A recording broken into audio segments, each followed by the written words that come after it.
Então, agora, oficialmente, iniciando a transmissão pelo YouTube, tivemos nessa primeira tentativa de transmissão, nessa nossa primeira experiência de transmissão ao vivo pelo YouTube, algumas falhas técnicas, mas já estão corrigidas. Então, começando com alguns minutinhos de atraso, mas agora entraremos, então, na nossa transmissão da aula aberta, da primeira aula aberta da turma de Ética, História e Filosofia do Direito, da UBRA São Jerônimo. E gostaria de agradecer todo o apoio da professora Alessandra Mizuta de Brito, a presença dos colegas, professor Eduardo Zafari, a professora Luísa Rabadan, que estão conosco aqui na sala de professores, e especialmente agradecer a aceitação do convite da professora Ana Carolina de Faria Silvestre, a quem eu conheci em Coimbra, né, durante o nosso mestrado em Coimbra, no ano de 2006, e que desde então mantemos o contato e temos uma amizade e uma admiração profissional. Tenho uma enorme admiração profissional por ela, né, pela carreira que seguiu na área da filosofia do direito. Então, considerando que esse semestre nós temos esse projeto na UBRA de receber para algumas disciplinas, em aulas abertas, professores de outras entidades, outras instituições, e é algo que a pandemia nos propicia, né, o estar em ambiente virtual é algo que cresceu muito nesse semestre. Nós estamos conseguindo ter encontros muito ricos que de outra forma não seriam possíveis. Espero que esse seja um legado que fique, né, para futuros semestres, mesmo quando voltarmos à normalidade, para que nós possamos seguir com esses encontros virtuais sempre tão ricos. Então, eu inicio já para não passarmos muito do nosso tempo, já que teve um atraso, apresentando a professora Ana Carolina de Faria Silvestre. A professora Ana Carolina é mestre em Filosofia do Direito pela Faculdade de Direito da Universidade de Coimbra, agora doutoranda também em Filosofia do Direito pela mesma universidade, Faculdade de Direito da Universidade de Coimbra, e professora da Faculdade do Sul de Minas, FSM. FDSM. A professora Ana Carolina. FDSM. Faculdade de Direito do Sul de Minas. Então, recebemos aqui a Ana Carolina para falar sobre... Só ver aqui exatamente abrir aqui no meu... o título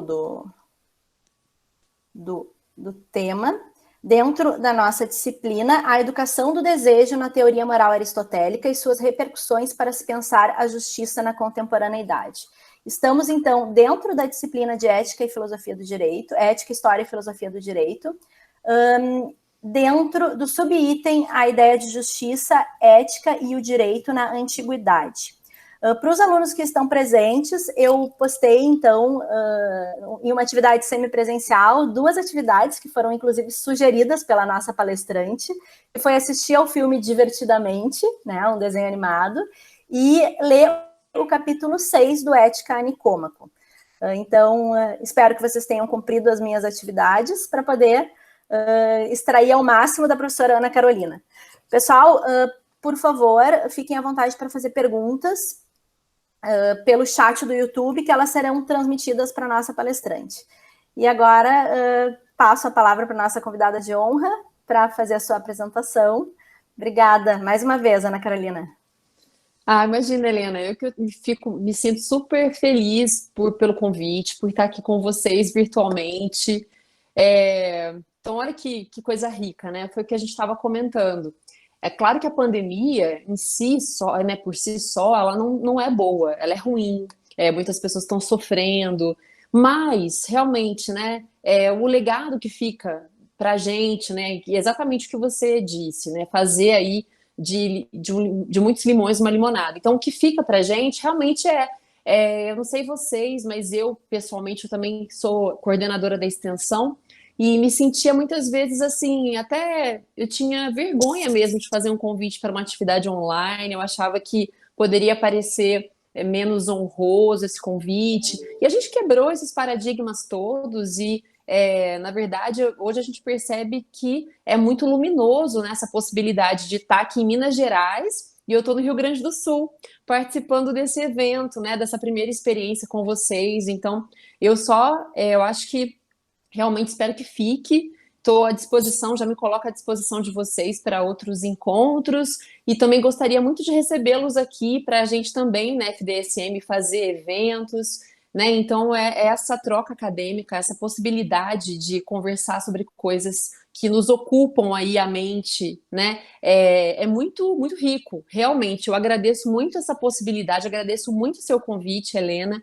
Agradeço a hospitalidade da Alessandra, do Eduardo, da Luísa, né? Agradeço muito e me sinto muito lisonjeada por esse espaço de diálogo com vocês. Os alunos podem ficar absolutamente à vontade para colocarem questões, à medida que elas forem chegando, a gente vai enfrentando. E é isso, assim, Aristóteles, ele é um dos referenciais teóricos com o qual eu trabalho na minha tese de doutorado. Então, eu estou trabalhando com Aristóteles porque na minha tese de doutorado, eu trabalho com direito e emoção. E aí eu fui trabalhar, né, enfrentar a questão da ética, porque para Aristóteles, quem nós somos, a segunda natureza moral, ela vai estar imediatamente relacionada a como a gente sente, né? Então, as emoções que ele entende que são as emoções certas, né? Então, ele acredita que é possível sentir emoções do jeito certo, relativamente às pessoas certas, na medida certa, no momento certo. Só que isso vai depender, nomeadamente, da segunda natureza moral desse agente moral. Né? Então, Aristóteles acredita que nós nascemos com uma primeira natureza moral e nós não somos responsáveis por ela. Né? Então, nós nascemos aí, por exemplo, alguns de nós nasceu, por exemplo, mais temperantes, outros nasceram menos temperantes, mais encolerizados, né? Então, quer dizer, essas questões, essa variação, com relação à primeira natureza moral, nós não somos responsáveis. Então, realmente, cada um nasce aí, né, de um certo jeito. Agora, a constituição dessa segunda natureza moral, ela depende, para Aristóteles, ela vai depender na verdade, de várias dimensões aqui que estão imbricadas, né? Que é a dimensão da cidade em que a gente nasce, né? Então, uma dimensão aqui porque a cidade, ela é entendida, o homem é entendido como um animal de cidade, né? No pensamento aristotélico. Então, assim como o peixe é um animal de água, o homem é animal de cidade. Então, a instância natural do homem é a cidade. Só que depende muito também de em qual cidade a gente, né, na qual a gente cresce, né? Na nossa família, que é essa. Então, quer dizer, em qual família eu nasci, em qual cidade eu nasci. Então, essa dimensão muito importante da comunidade, né? Então, nós nascemos em uma cidade e essa cidade ela pode ser um solo fértil, né, para o desenvolvimento de potências ou não, né? Então existe essa questão importante também, né?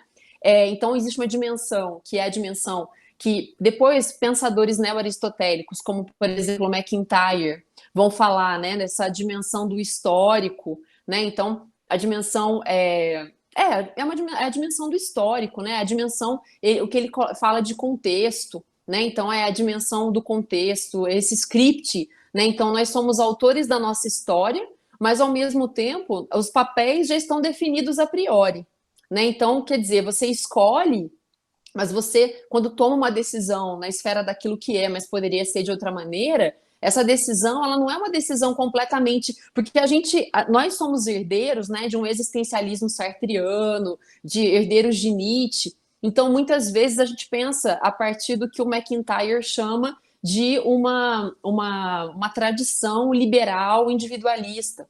Né? Então a gente pensa sempre nós como os autores da nossa história, radicalmente os autores da nossa história. Nós definimos o projeto de quem nós seremos, né? E a gente muitas vezes se esquece dessas condicionalidades também, né? Porque nós nascemos em uma cidade, essa cidade, por exemplo, pode ser um solo fértil ou não fértil para o desabrochar de potências à luz do pensamento aristotélico. Né? Então, nós nascemos em uma certa mundividência em que os papéis já estão definidos. Por exemplo, o que é ser pai, o que é ser mãe, o que é ser professor. Né? E a gente, então, entende esses papéis e performa papéis. Então, também, quando a gente vai tomar decisões, isso também tem que ser colocado colocado, né, trazido à colação. Então, a gente perceber, né? Então, acho que quando Aristóteles fala muito sobre essa questão da cidade, é claro que na mundividência aristotélica, então nós temos ali, né, o pensamento aristotélico situado numa cidade-estado. Então, nós temos as polis, as cidades-estado, e, por exemplo, no seio dessa cidade-estado, nós temos ali uma biologia metafísica, né, em que essa sociedade ela é dividida essencialmente entre as pessoas. A diferença entre as pessoas não é uma diferença só contextual, é uma diferença também essencial. Então, por exemplo, escravos serão sempre escravos, mulheres serão sempre diferentes de homens, e o lugar das mulheres não é a polis, o lugar das mulheres é o oikos. Né? Então, essa ideia também de uma diferença essencial entre homens e mulheres, uma diferença essencial entre cidadãos da polis e escravos. Né? Então, quer dizer, essa biologia, então é importante considerar também esse lugar de onde Aristóteles parte, né? Para a gente depois criticar. Né? Mas, no primeiro momento, a gente tem que entender que, primeiro, o pensamento aristotélico da ética, da justiça, por mais que. Só que não significa que a gente não possa convocar esse pensamento hoje para pensar questões contemporâneas. Só que o mais importante, mas eu entendo que é muito importante a gente, no primeiro momento, situar esse pensamento, para depois, se a gente for convocá-lo para pensar questões contemporâneas, entender então de que modo é possível essa convocação, essa reabilitação do pensamento aristotélico. Né? Então, é uma primeira questão importante, antes da gente falar sobre o divertidamente, sobre essa questão da educação do desejo, então, situar o pensamento aristotélico. Então, Aristóteles, quando ele fala o homem animal de cidade, ele fala o homem animal de polis. Então, ele está falando, né, da cidade, não a cidade como a gente entende. É uma polis, é a polis grega, em que a gente trabalha com, como a gente falou, né, são cidades-estado. A gente tem que levar em consideração essa biologia metafísica, né, que organiza, que define a questão dos méritos dentro da cidade. Então, essa é uma outra coisa importante para se pensar especificamente a questão depois, né, especificamente a questão da justiça. Uma outra questão que é trazida pelo MacIntyre também, que acho que vale a pena a gente considerar, MacIntyre fala que Aristóteles trouxe de Platão uma visão de que a tragédia, ela ocorre, a tragédia grega, o gênero tragédia, a tragédia ela ocorre devido a uma falha, né? Então, ou esse personagem, né, da tragédia, o que o leva à tragédia? Então, o que o leva à tragédia ou é a não educação moral, né? Então é a sua percepção, essa psicologia que Aristóteles desenvolve, né, acerca do ser humano, ou o próprio entendimento que ele tem da tragédia. Porque Aristóteles ele entende que o problema da tragédia, principalmente, nomeadamente, a questão principal da tragédia é então essa falha desse personagem, né? Então está radicada nessa falha do personagem. Ele não entende a tragédia, o trágico, como uma experiência humana.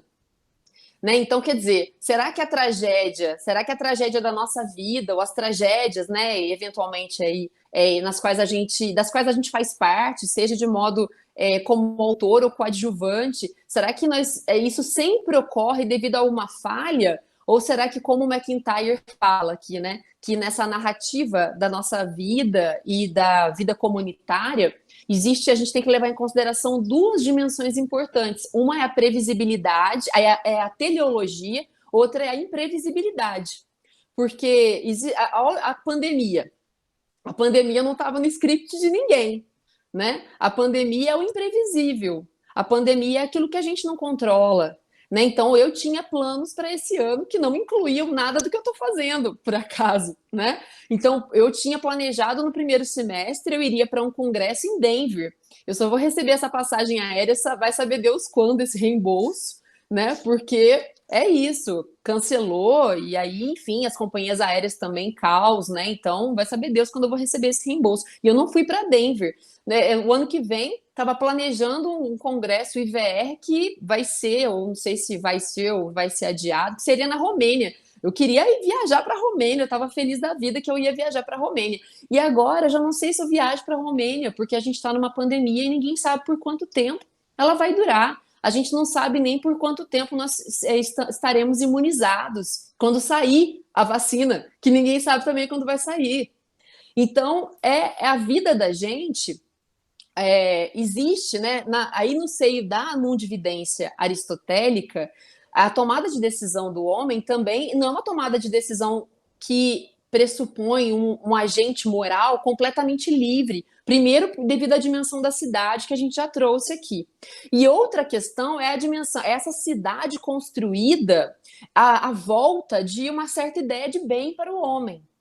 Então, quer dizer, todas as ações são tendentes ao bem, porque a cidade, ela tudo, né? A felicidade no seio daquela mundividência ateniense, né? Grega, lato sensu, né? A felicidade era pensada de que modo? Como eudaimonia. Então, até falo para os alunos assim: pensem numa força, né? Uma força centrífuga. Então, não é a minha felicidade que a felicidade dos indivíduos, né? Individualmente considerados, que vai desembocar na felicidade da cidade-estado. É o contrário, é o fortalecimento da cidade-estado, desses bens, né, que são hierarquizáveis e que organizam a vida comunitária, é a concretização desses bens que permite que as pessoas possam vir a ser felizes. Né? Mas a felicidade do indivíduo não é o ponto principal, não é nem o ponto primeiro, é uma consequência, né, de uma cidade organizada desse modo, bens hierarquizáveis que constroem essa possibilidade, que apresentam essa possibilidade de um bem para todos, né, um bem que os homens todos deveriam almejar, e nas suas tomadas de decisão individuais, eles deveriam então se orientar para essa ideia de bem. Então, eu acho que eu trouxe aí questões importantes para a gente contextualizar a ética aristotélica, né? Então, é importante a gente entender que ela está situada no seio de uma cidade-estado, que existe aqui uma biologia metafísica que estrutura a possibilidade, inclusive, de se pensar os méritos na cidade. Uma ideia também, né? Como a gente trouxe aqui, uma ideia sobre a tragédia, né? Uma ideia sobre como a vida humana ela se organiza, que está muito centrada nessa ideia da educação moral, né? De que é possível a gente, então, mudar a nossa natureza moral. E de que modo que nós vamos mudar a nossa natureza moral? Quanto mais a gente se empenhar nesse desenvolvimento de uma segunda natureza moral. Então, como é que eu desenvolvo? Então, assim, o que significa essa questão da segunda natureza moral, que é o tema da nossa conversa de hoje, né? Então, educação do desejo. Então, Aristóteles, ele vai dizer o quê? Ela no livro sexto da Ética Nicômaco, né, que eu convidei vocês a conhecerem, que é um livro complexo, o livro sexto da Ética Nicômaco. Para quem se interessar por esse assunto, é importante tomar cuidado com traduções que sejam melhores, né? Então, como existem traduções que são traduções do grego antigo mesmo, e existem tradução de tradução, e aí vocês vão reparar que digamos assim, se vocês pegarem essas coleçõezinhas de bolso, que não são ruins, né? Mas se vocês pegarem a coleção de bolso, a Ética Nicômaco, né? E você pegar, por exemplo, uma tradução que a gente trabalhava até no mestrado lá com Aroso, né? Do Alberto Caeiro, salvo engano, que era a tradução que era do grego. Eu acho que acho que é esse nome mesmo. Então eu não estou com ela aqui, senão eu verificaria. Mas se a gente pegar, depois eu posso falar para a Helena e passo para vocês se vocês tiverem interesse. Então é importante trabalhar com uma tradução. Quando você vai fazer um trabalho acadêmico, né? Por exemplo, um mestrado, aí convém você tomar cuidado com a questão da tradução. Mas, enfim, então o livro sexto da Ética Nicômaco, ele é simples, mas não é simples. Por quê? Porque ele é muito rico. Então, é muito importante a gente ler aquilo, e também a dificuldade, à luz do pensamento do MacIntyre aqui, né, que pretende a reabilitação de uma ética das virtudes, né, aristotélica no contexto atual, ele vai dizer, uma outra dificuldade que se impõe é porque nós pertencemos a uma outra tradição. Então, agora a gente tem que fazer esse movimento de se situar em uma outra tradição, para a gente poder entender, né, tentar entender aquilo que realmente o Aristóteles pretendia ao dizer o que disse. Então, para quem gosta também do assunto, uma pessoa que me ajudou muito a entender Aristóteles é o Zingano, que é professor da USP. Ele tem um livro muito interessante chamado Ética Antiga, Estudos de Ética em Ética Antiga, que é um livro sensacional. Ele não escreve de um modo muito complicado, ele consegue assim, escrever de um modo que a gente entende bem. Então, é isso, tá? Ética Nicômaco, livro sexto, só queria falar disso, assim, que é legal, é simples, não é um bicho de sete cabeças, não, mas ele tem esses desafios aí, quando a gente vai ler, né, um texto que nos remete aí a 4.500 anos antes, a 4.500 anos atrás, né? Então, é um texto que foi escrito numa certa mundividência que a gente tem que levar em consideração e levar em consideração a mundividência em que da qual a gente participa, da tradição em que a gente está inscrito, né? Para não dizer mais ou menos do que aquilo que o autor pretendia. Então, assim, com relação à educação do desejo, gente, Aristóteles, no livro sexto da Ética Nicômaco, ele fala que nós temos duas dimensões. A alma humana ela possui duas porções, uma capaz de razão e uma incapacitante de razão. A capaz de razão ela é dividida aqui em duas partes, né? Nós temos a faculdade calculativa e a faculdade teorética. Então, nós temos uma parte da razão, que uma parte da nossa alma, né, que é capaz de razão, então que cuida daquilo que Aristóteles entende que são os assuntos, os temas que não mudam, e uma outra parte que cuida daquilo que poderia ser de outra maneira. E a ética está situada nesta parte, nessa dimensão, né? Então é aquilo que é, mas poderia ser de outra maneira. Então, na ética, né, na tomada de decisão prática, no nosso dia a dia, quando a gente toma decisões, nós não temos para Aristóteles princípios definidos que a gente conhece e aplica e chega a um resultado. Então, o que existe é sempre essa reflexão de pensar qual é a tomada de decisão que que está orientada, qual é a tomada de decisão, a melhor tomada de decisão, sempre orientada por uma certa ideia de bem, né, como a gente falou, bens hierarquizáveis, bens que constituem, né, que são entendidos como o bem para o homem. Então, esse homem tem esse desafio, né, desse raciocínio prático de ele mesmo definir qual é a premissa maior desse silogismo, né? Então, assim, qual é a premissa maior? O que é o bem para o homem? Qual é a premissa menor? Qual é a decisão, né? Qual é a ação, o comportamento que eu, então, devo tomar que esteja aqui tendente à realização desse bem? E o comportamento em si, né? A ação em si. Então, nós temos aí essa dificuldade, essa questão, né?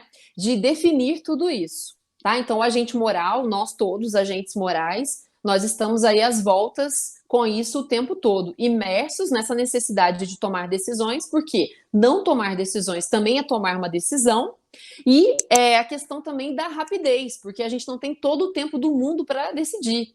Porque, né, dependendo do tempo, se você demora muito, você já tomou uma decisão, né? Não ter feito nada foi uma decisão e vai ter consequências aí.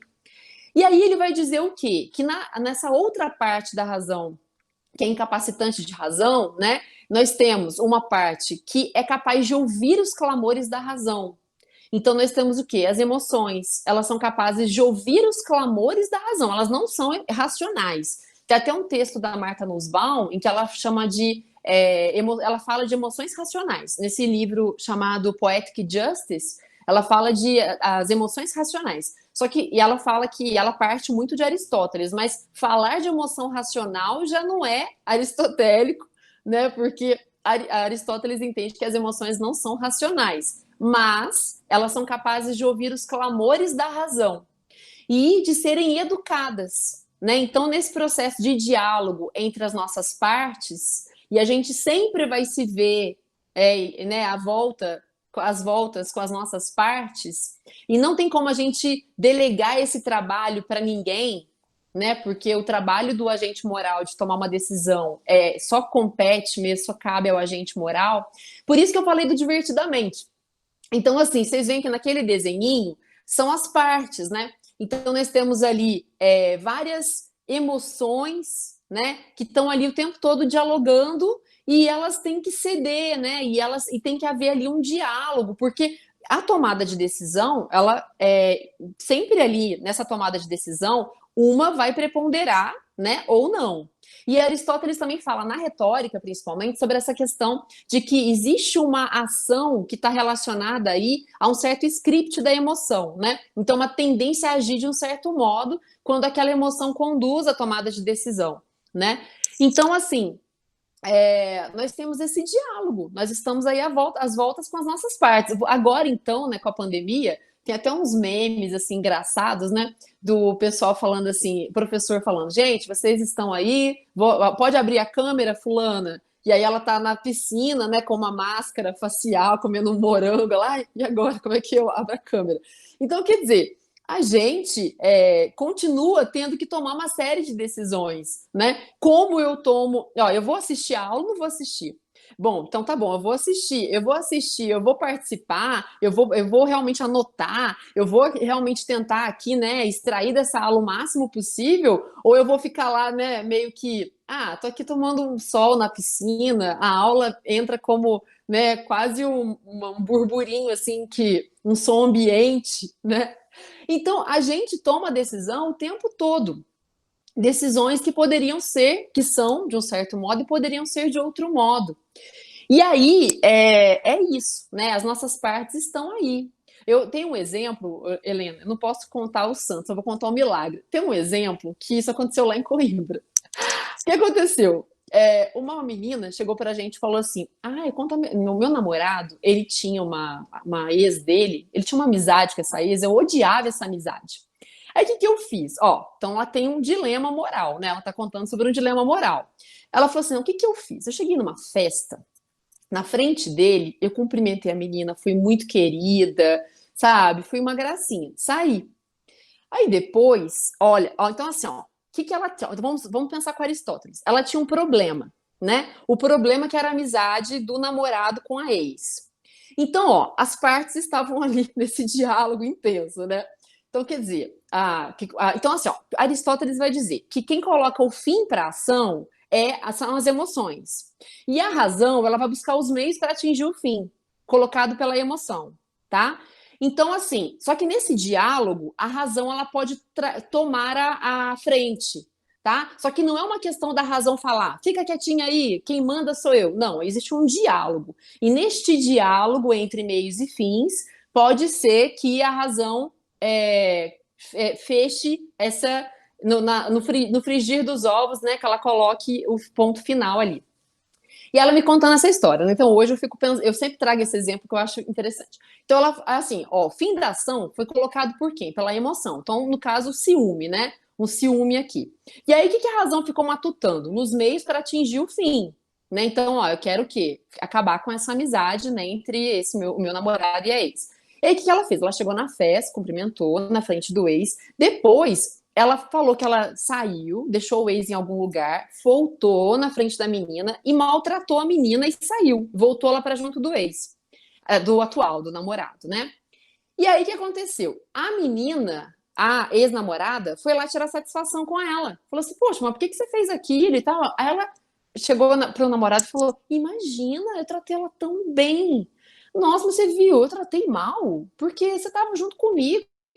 Você viu fazer alguma coisa? Ele, não vi. Quer dizer, ela encontrou um jeito, né, um hábil, a razão mobilizada para atingir um fim colocado pela emoção, né, que é quem coloca o fim para a ação. Então, o Zingano fala que nesse diálogo, né, neste diálogo, o que pode acontecer? Inclusive, você perceber que não há meios viáveis, legais, bacanas, né, para atingir aquele fim. Então você desiste do próprio fim. Só que não é possível a gente, muitas vezes, na nossa mundividência, na nossa tradição, muitas vezes, o que fica pra gente? Depende tudo de você. Você que controle sua emoção, você que castre a sua emoção, você que expurgue a emoção da tomada de decisão. Então, para Aristóteles, não é possível isso. Porque sempre vai haver esse diálogo. E a emoção como um papel muito protagônico nessa tomada de decisão, porque ela coloca o fim para a ação. E a razão mobilizando os meios para atingir esse fim. Então, como é que a gente faz? O caminho é a educação a educação moral. Então, a gente, desde criança, nas nossas casas, nós crescemos vendo os exemplos. né, que podem ser bons ou maus exemplos. Nós crescemos em uma certa cidade, que também nos traz aí bons ou maus exemplos. Nós aprendemos quais são as virtudes, né? Porque para Aristóteles as virtudes são medianias, então elas estão entre dois extremos, com uma peculiaridade que é a justiça. A justiça, né, ela está entre dois extremos, pelo excesso e pela falta, né? Então as outras virtudes, elas estão no meio termo entre coisas distintas, né? Então, por exemplo, a temperança que está entre a temeridade e a, a temeridade e a covardia, né? Então, quer dizer, nós temos esse, digamos assim, um quadro de virtudes, né, na cidade, que então a gente busca aí desenvolver as virtudes que são medianias, e temos os exemplos de prudência, né, que a gente então também vai se inspirando nesses exemplos, que são os frônimos, né, que são reconhecidos na cidade como aqueles que tomam boas decisões, e a gente vai então aprendendo, pautando, né, pode aprender, e aí nesse processo de educação do desejo, a gente pode aprender a desejar melhor, mas o desejo nunca sai, né? Então a emoção nunca sai do cenário, nunca sai da equação. E é por isso que eu sou apaixonada por essa questão, né, da psicologia proposta por Aristóteles, porque eu acho que a gente se esqueceu disso.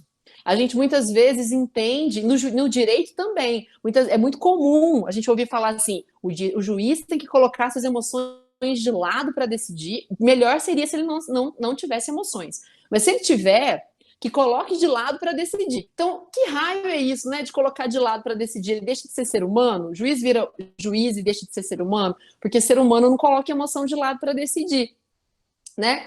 Gente, então eu acho que eu falei aí questões importantes, eu poderia explorar mais, mas será que tem alguma dúvida? Será que surgiu aí alguma questão?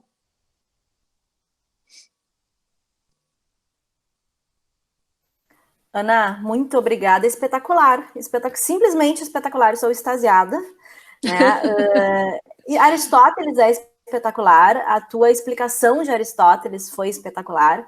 E a gente vê que esses, tanto os pré-socráticos quanto os filósofos que vieram logo depois, eles são ainda hoje atuais, né? O que se discutiu, o que a filosofia inaugurou na antiguidade. Ainda com Tales de Mileto, a gente ainda hoje lê esses filósofos e vê como a gente aplica, né, perfeitamente, adaptando os tempos, né, adaptando os tempos, adaptando os tipos de sociedade, nós conseguimos adaptar essas ideias exatamente à nossa sociedade atual. Essa questão da emoção que dirige o fim, né, da nossa ação, a finalidade da nossa ação, e da razão que vai dirigir os meios, a forma que nós vamos a chegar a esses meios, ela é também uma noção extremamente atual, é o que se vê hoje, e essa tua relação disso com a justiça é importantíssimo, né, para a disciplina que a gente estuda hoje, por toda essa ligação que nós fazemos na disciplina de ética, história e filosofia do direito.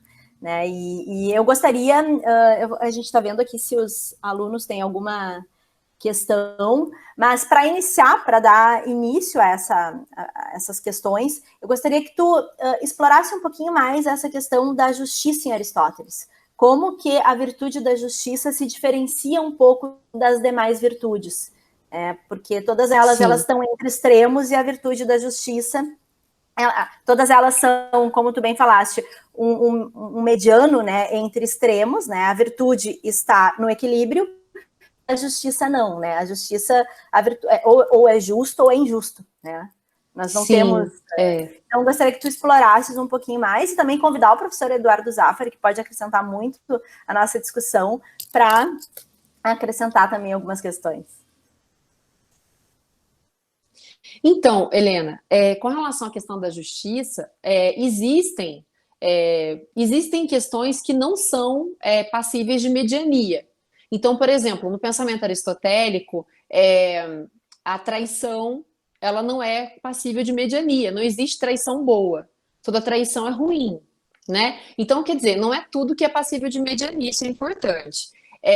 E a justiça, então, né, na verdade, então existe aqui esse diálogo, essa relação, essa imbricação entre aquilo que diz respeito ao particular e aquilo que diz respeito ao universal, né? Então, isso é importante a gente levar em consideração, né? Então, outra coisa importante também para a gente levar em consideração com relação à justiça é que nós estamos muito acostumados, porque a gente pertence a uma outra tradição, a gente sempre pensa a justiça como alguma coisa que vem de fora, né? Então, assim, a partir, por exemplo, daquela percepção kantiana, né, de legalidade e moralidade, a gente entende muito essa questão da legalidade como essas regras que vêm de fora e a gente se conforma a elas por vários motivos, né? Então, quer dizer, a gente está acostumado a pensar isso, essa separação. Nós somos muito kantianos ainda no modo como a gente pensa, né? Assim, o senso comum, como a gente se organiza. Então, a gente tende a pensar, falar assim, não, a justiça diz respeito àquilo que vem de fora. Né? Então, é aquilo que é imposto e a gente se conforma com medo, muitas vezes, da punição, ou com medo do escândalo, né? Então é assim que essa é a questão da justiça. Só que lá no contexto aristotélico, nós não tínhamos ainda a individualização, né? Todo mundo, a gente que faz direito sabe que o direito, como, né, o berço do direito que a gente conhece é Roma, não é a Grécia. Então, na Grécia, nós não temos essa separação estanque entre o direito, a ética, né, entre legalidade e moralidade. Não existe isso. Então, a questão da justiça para Aristóteles, apesar de tudo que ele diz no livro sexto da Ética Nicômaco, Aristóteles não acredita que todo mundo vá buscar, né, se desenvolver moralmente, desenvolver a segunda natureza moral, que todo mundo vá se tornar frônimos, né? Então ele não acredita nisso, a aposta dele não é essa. Então, na verdade, né, no contexto aristotélico da polis grega, então nós temos ali uma democracia ateniense, né? Então nós temos ali essa democracia que não é para todos, que é para alguns, que é para homens, né? Que homens cidadãos. Então a gente sabe disso, né? Que até também é importante a gente diferenciar, né? A democracia ateniense. Então nós temos ali uma justiça que é pensada neste contexto, né? Então o que é a justiça? Então Aristóteles vai dizer para a gente que a justiça ele vai diferenciar, né? Então, na verdade, Aristóteles é um cientista, né? Então, Aristóteles, ele inclusive, ele vai criar o germe da escrita científica, né? Então, até nesse ponto ele é brilhante, né? Então, Aristóteles, ele não escreve diálogos como Platão, né? Então, ele escreve textos, ele escreve textos científicos sobre os assuntos. E ele percebe, então, que é muito importante ele diferenciar, ele contextualizar a justiça, porque senão ele ficaria ali falando, né, genericamente, não falaria muita coisa. Então, ele contextualiza. Então, ele vai falar o justo particular distributivo, o justo particular corretivo, o justo doméstico, o justo político, né, o justo total. Então, ele vai contextualizar. Então, à luz das especificidades da justiça, né, e da necessidade de pensar essa justiça em contextos específicos. Por exemplo, o que mais a OAB cobra, né? E assim, eu acabo insistindo mais nesse ponto, porque acaba que a gente também, né, vai lecionando à luz daquilo que é cobrado também, né? Então cai muito na OAB o justo particular corretivo e o justo particular distributivo. Então, na esfera do justo particular distributivo, nós temos o quê? A cidade-estado e as pessoas que habitam essa cidade, né? Então, como a gente falou, a partir de uma biologia metafísica, nós temos uma diferença entre as pessoas, que é contextual às vezes, mas que também é essencial ou em outros casos, né? Então, por exemplo, a questão da criança é contextual, porque a criança é entendida como o mini adulto, né? Então, ela ainda tá cheia de potência, mas ainda não se transformou nesse ato adulto. Então, a criança ela ainda está, né? Ela está numa situação em que, por exemplo, a ela não cabem as mesmas coisas que cabem aos adultos. Agora, a questão da mulher já não, é uma diferença essencial, né? Então, por exemplo, Aristóteles, ele é brilhante em vários pontos e a gente tem que rejeitar questões que foram ditas necessariamente, né? Então, assim, por exemplo, rejeitar a inferioridade da mulher perante o homem porque, por exemplo, a mulher quase virou homem, né? Então, a mulher é aquele ser que, se tivesse desenvolvido mais um pouquinho, teria virado homem, mas não chegou lá. Então, por exemplo, a mulher tem um defeito, que Aristóteles diz que ela tem um defeito estrutural, né, essencial, que a mulher é facilmente turvada pelas paixões. Então, porque ela tem esse defeito, tira ela da polis, né? Tira ela da tomada de decisão da cidade, para protegê-la, inclusive, né? Porque ela pertence à polis, então deixa ela na casa, dentro da casa. Dentro da casa, aí quando ele vai falar do justo doméstico, ela tá em par de igualdade ali, né? Só que assim, também, por quê? Porque ela cuida do lar, né? É a mulher rainha do lar, né? Então, ela ali toma decisões, né? Ela pode tomar decisões, ela cuida da casa, dos filhos, dos escravos, então ela tem autonomia.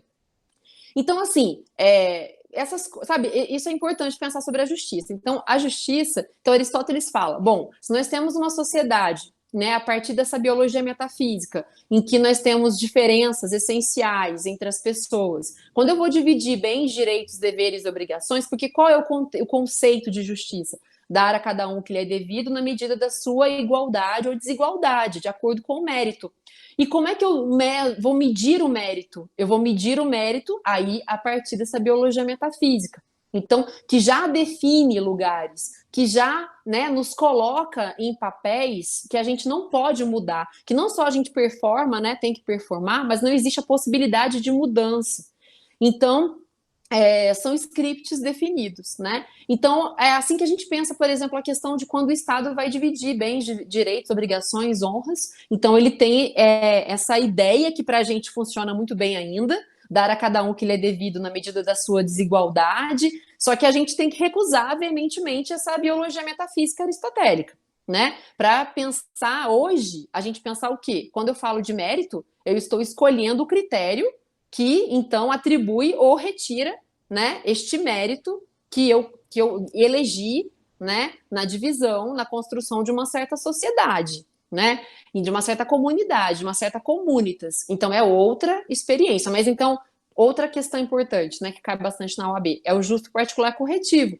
Então, depois que o Estado já igualou, desigualou as pessoas, nós estamos aí nessas relações de coordenação, cooperação, estamos em relação uns aos outros no mesmo pé de igualdade, né? Esse ato de justiça distributiva não nos desigualou, nos igualou, estamos aqui no mesmo patamar. E aí ele vai falar que, então, neste caso, se, por exemplo, eu subtraio de você uma coisa que é sua, eu aumentei, né? Eu retirei de você e aumentei o que me cabia. Então, agora existe uma desproporção aritmética que o juiz vai agora, né, no caso concreto, devolver aquilo que eu retirei e que eu, então, fique só com aquilo que me cabia. Então, você vê, a questão da justiça é uma questão plurívoca, né? É um conceito plurívoco, porque são plurívocos os contextos, né, em que a gente tem que pensar a questão da justiça. E Aristóteles era um cientista, então ele entende que a mediania ela não pode ser pensada de modo lato, ela tem que ser pensada a partir desses contextos, né? E aí uma coisa importante, só para fechar a questão da ética. Então, quer dizer, Aristóteles não acredita que todo mundo vai se tornar frônimos. Então, nós temos leis na cidade. Então, existem leis na cidade que a gente tem que acreditar nas leis, por quê? Porque elas foram criadas em uma assembleia democrática, elas foram criadas na Ágora. Então, quer dizer, são leis que nós escolhemos, né? Como então, de novo, aquela questão da hierarquia de bens. Nós vivemos em uma certa cidade, existe uma hierarquia de bens, os bens hierarquizáveis. Então, a ação do homem tendente ao bem, eu tenho que acreditar na lei, né? Porque eu acredito que essas leis foram criadas para objetivando a consecução desse bem. Então, Aristóteles, isso é interessante, né? Como a questão da ética, ela está imbricada com a questão da justiça, mas nós não podemos concluir que Aristóteles, então, sugere que todo mundo se torne né, melhores, mais virtuosos, mais prudentes, que esse é o caminho para a gente ser plenamente feliz aí. Então, não é esse o caminho vislumbrado por ele na polis, não.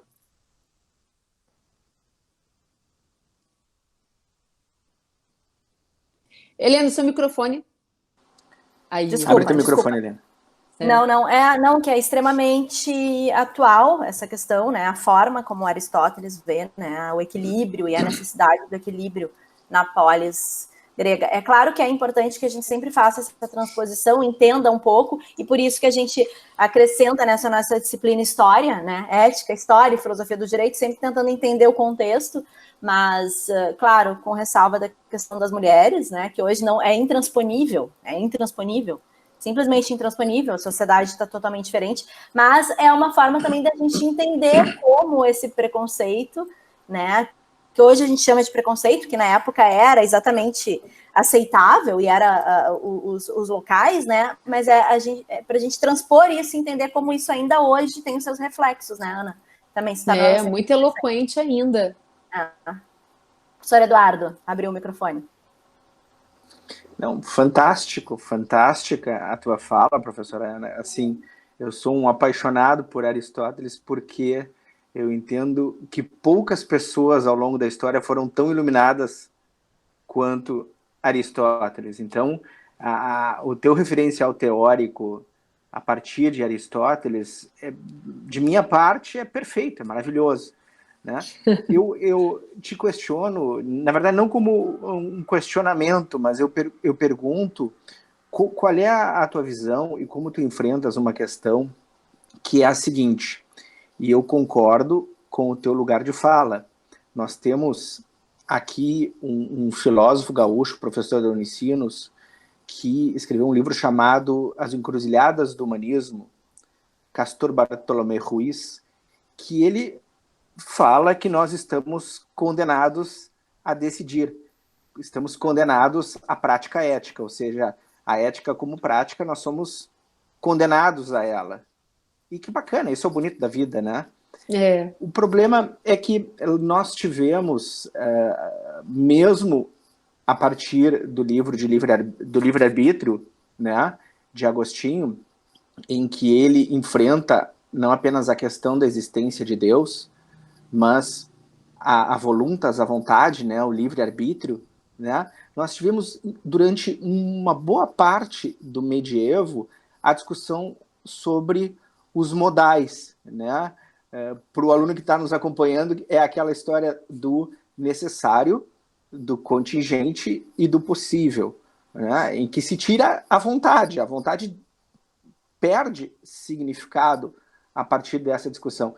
E você chega a Leibniz, que fala na questão dos mundos possíveis, e mais recentemente com Quine ou com David Lewis, né, que faleceu há pouco tempo e que tratava essa questão dos mundos possíveis, né, o contingente, o necessário. Né? Como é que fica essa questão da vontade? Porque a prática ética, você tem plena razão, a prática ética, nós estamos condenados desde o momento em que nós levantamos pela manhã e temos que decidir que sapato vamos calçar, né? Mas, assim, essa discussão sobre o necessário, ou uma vulgata, assim, uma palavra, né? Enfim, no determinismo, ela é muito presente ainda, né? Como é que você vê isso? E digo, o teu lugar de fala, de minha parte, é perfeito, é isso mesmo.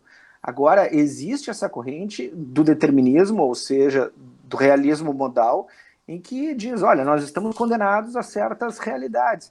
E daí você pega Tomás de Aquino, e você pega toda uma construção teórica que tenta mostrar que, seja Deus, seja o cosmos, nos coloca naquela situação. Como é que você vê isso? E quando você enfrenta uma situação como essa, vamos chamar assim, de uma vulgar determinismo, né? Dessa contingência necessária. Né? Eduardo, obrigada, viu, pela consideração, pelas suas palavras aí, pelo que você trouxe, e muito interessante, realmente. É o seguinte, eu acho que, na minha tese, eu tenho trabalhado o seguinte, eu comecei trabalhando com a questão da neurociência. Então, a neurociência, ela traz para a gente alguns determinismos, digamos assim, que a partir de uma perspectiva biológica, então, ela traz o homem a partir de uma perspectiva biológica. Então, não alguns realmente, algumas dimensões são incontornáveis que a neurociência nos traz.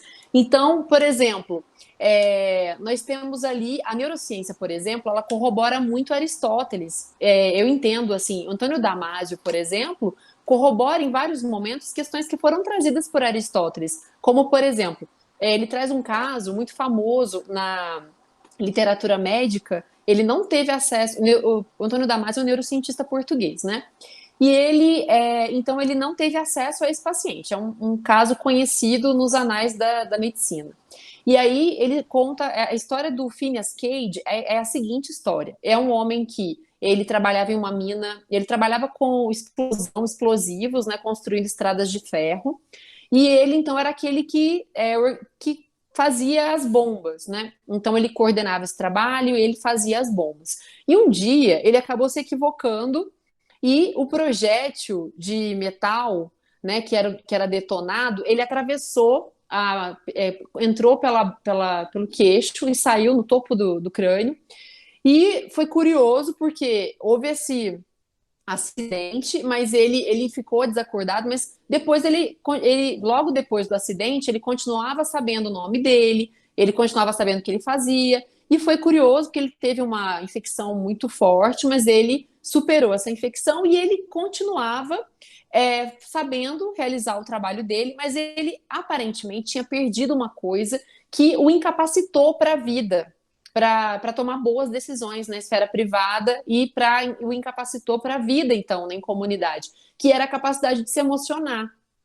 Então, ele não sabia, ele, por exemplo, chegava em um velório, ele ria, ele não tinha, ele perdeu essa capacidade de se colocar no lugar do outro, de ter emoções sociais. Então ele perdeu essa capacidade de se emocionar. Então, uma coisa interessante que a neurociência, dentre várias questões, né, que ela vai trazer, que é interessante, que parece que corrobora essa ideia de que por mais que a gente imagine que seria desejável a gente não se emocionar para tomar boas decisões, na verdade, se elas saíssem do cenário, nós não tomaríamos decisões vantajosas. Então, o Antônio Damasio, ele propõe uma teoria, né, do marcador somático. Então, ele fala que nós temos sempre, desde o dia, quando a gente levanta, a gente tem lá várias possibilidades de coisas para a gente fazer ou não fazer, né? A gente toma decisões o tempo todo, decisões práticas o tempo todo.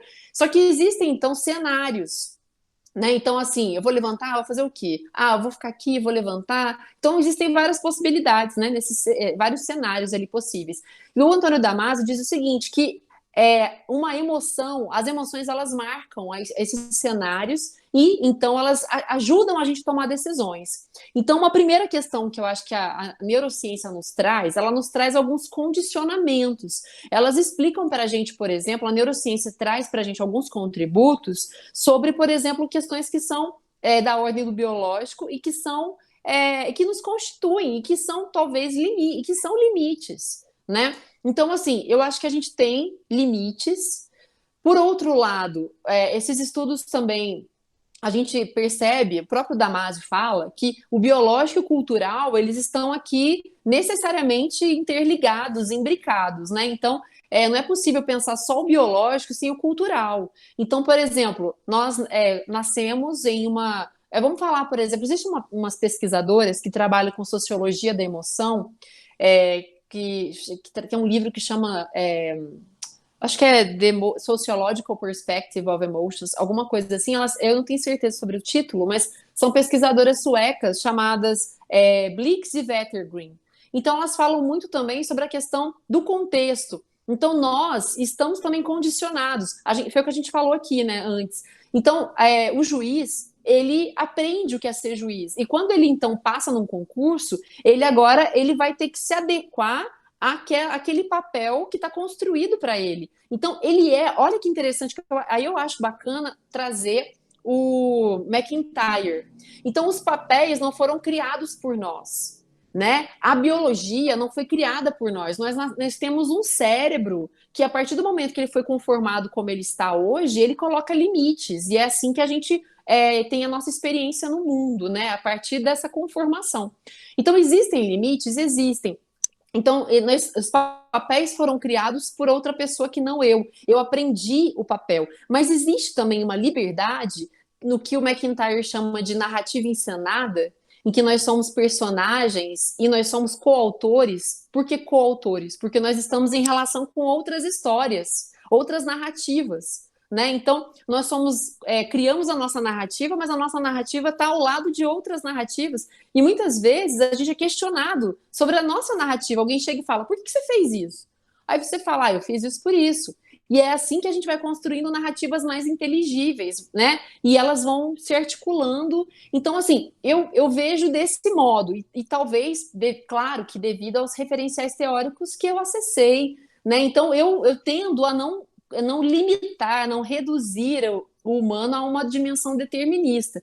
Eu entendo, né, a partir desses referenciais teóricos aí, que até trouxe alguns aí para vocês, que existem limitações, existem condicionantes, então que a nossa vontade, ela não é uma vontade livre, plenamente livre, radicalmente livre, que nós, né, também existe aqui essa imbricação entre essa questão, né, como a gente falou, né, existe uma teleologia e também existe uma imprevisibilidade. Então, nós lidamos aí com essas dimensões que, a partir desse diálogo, dessa tensão, desse conflito, talvez encarar, eu concordo também com McIntyre, talvez seja caso de encarar a vida humana como um drama, né? Um drama em que o conflito ele é insuperável, né? A possibilidade do conflito, da tensão, nós criamos narrativas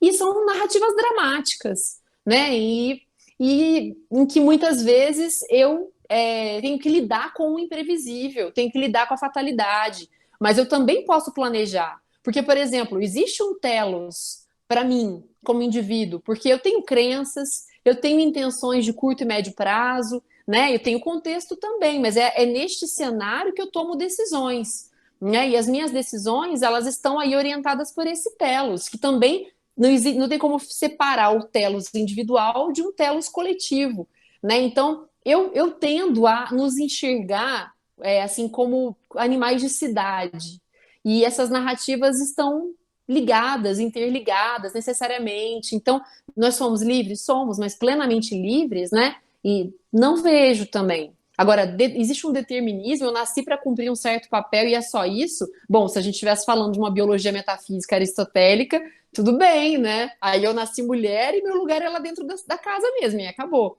Agora, se eu tenho que recusar, se eu tenho que rejeitar, então, só que não preciso rejeitar a ideia de um bem, mas eu tenho que construir essa teleologia agora sob outros pilares, né?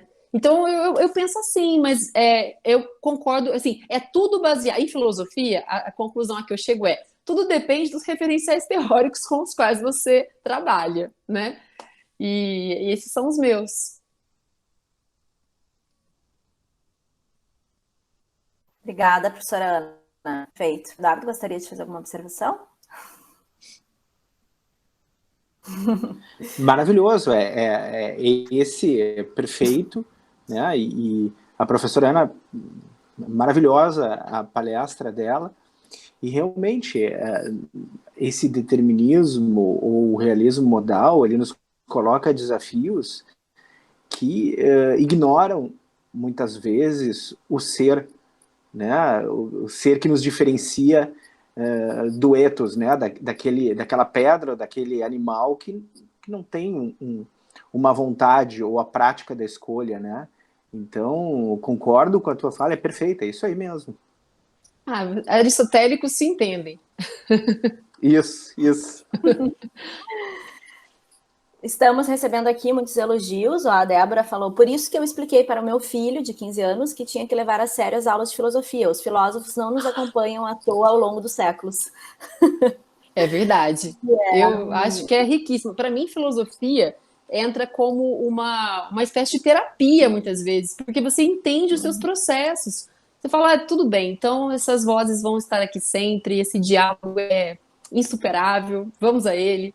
Né? Eu sinto isso também. Filosofia é mais do que só um conhecimento que eu coloco em algum lugar, assim, que eu guardo na gaveta. É um conhecimento que a gente mobiliza para viver melhor com a gente e com os outros, né, em relação. Uhum. E quando tu falaste essa questão de que a gente tem que explicar para processar, né? A gente toma uma atitude e aí vem nos perguntar, mas por que você tomou essa atitude? Né? E quando a gente explica, a gente processa.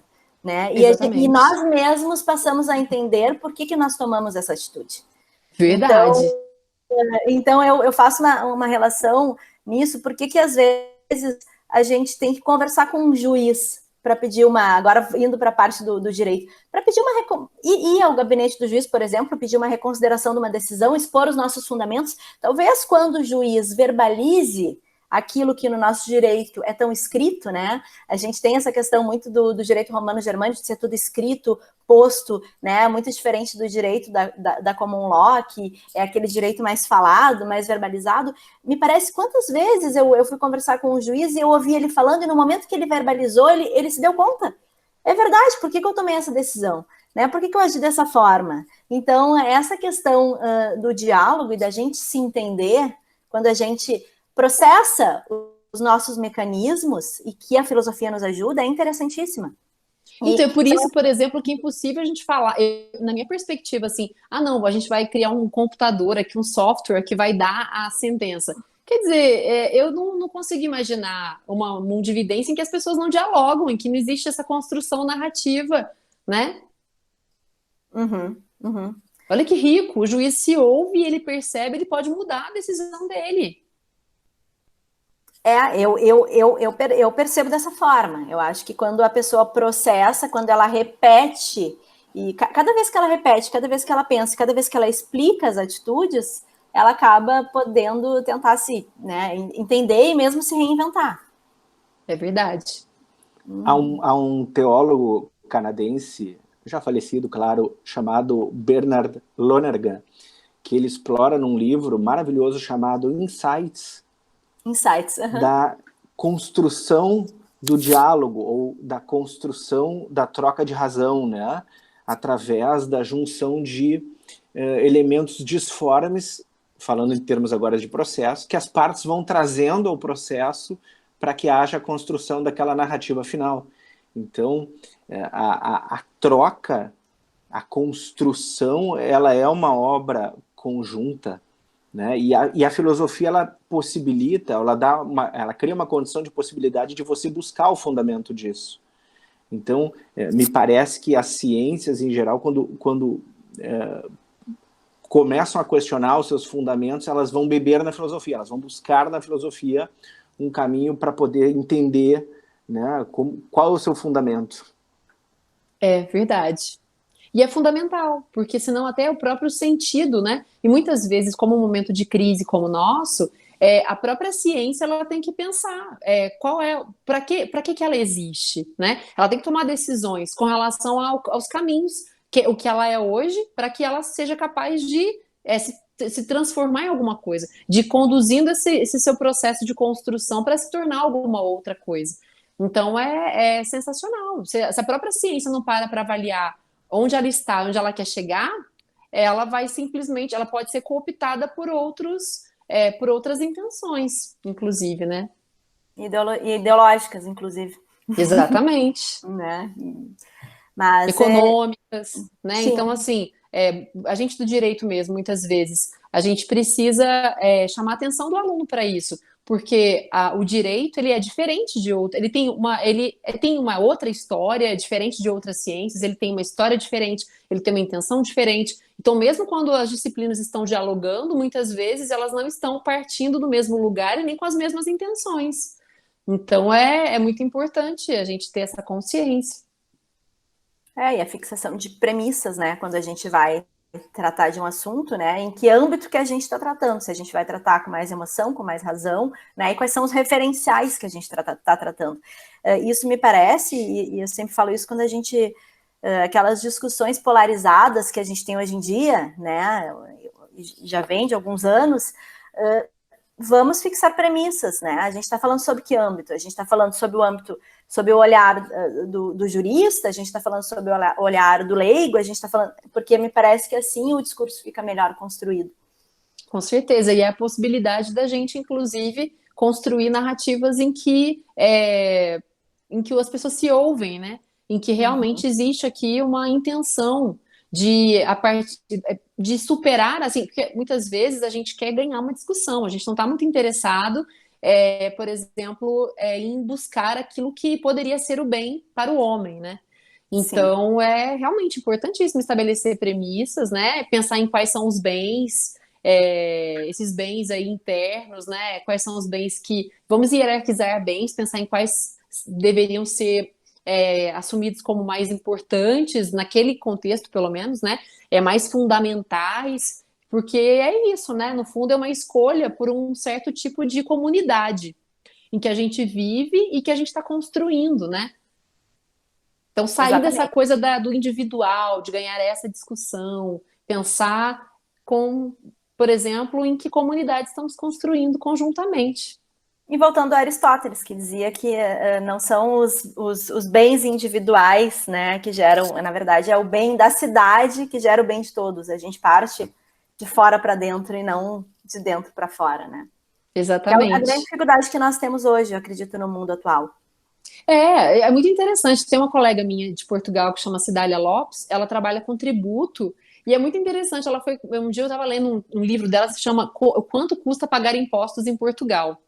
E essa tese dela ficou muito famosa, e ela fez até custos emocionais mesmo de se pagar impostos, e ela conta que antes o imposto, lá na Roma antiga, que os romanos gostavam de pagar imposto para a guerra, porque era assim, eles financiavam o exército, quando o exército ganhava, eles ganhavam também o que eles investiam, era um investimento, né? Então o imposto era vinculado e como eles acreditavam, né, na potência do exército, era um investimento mesmo e eles iriam receber depois, né, os seus benefícios. Agora, à medida que a gente foi desvinculando o imposto, a gente começa a enxergar se dá né, o imposto serve para quê? Para nada, tira do meu bolso, não recebo nada em troca, eu tenho ódio de pagar imposto, eu não me vejo como integrante da cidade, né? Porque, não, o imposto é revertido para a melhora da cidade, né? Para construir uma cidade melhor. Mas, não está vinculado, não vejo nada de bom, corrupção, para que eu vou pagar imposto? Então, a gente não se vê como parte de uma comunitas. A gente vê o Estado lá e a gente aqui. E muitas vezes o Estado como aquele que tira o que é meu.